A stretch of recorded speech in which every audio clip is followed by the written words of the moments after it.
Ethiopian Prime Minister Abiy Ahmed's year-long war on the rebels in the northern Tigray region threatens to pull the whole country into a deadly civil war between the federal troops and several ethnic militias. When the war began, Mr.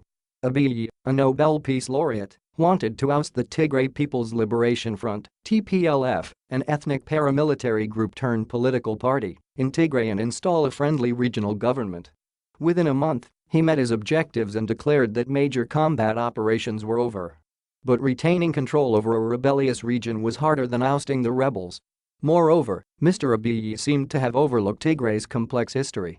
The mountainous region, that shares a long border with Eritrea, was the base of resistance against the military dictatorship in the 1970s. The TPLF, which fought the Derg, the military regime, for 16 years before ruling Ethiopia through a multi-party coalition for 3 decades, was not an easy pushover.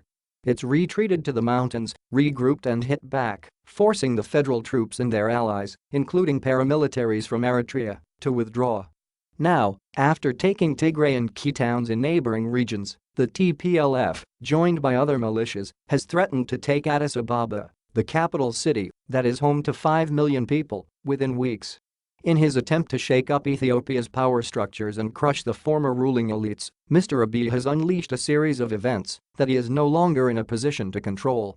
When the country moved to a parliamentary system from military dictatorship in the early 1990s, it adopted a model called ethnic federalism in which the regions, largely divided on ethnic lines, enjoyed some autonomy, while the federal government, controlled by the TPLF, focused on national unity, economic growth and defense. This model worked, at least for a decade, as Ethiopia, Africa's second most populous country, that was devastated by a famine in 1983-85, emerged as East Africa's strongest economic powerhouse. But ethnic tensions started resurfacing late last decade, and Mr. Abiy, an ethnic Oromo, was chosen to put the country back on the trajectory of growth and stability. But his moves to sideline the TPLF triggered a bigger political crisis, which eventually led to the war in Tigray. Mr. Abiy is now on the defensive. The move to take control of Tigray has failed. If he stops the military operations now, it would be seen as weakness, and the rebels, emboldened by their recent victories and political support they gained from opposition groups, could march southwards.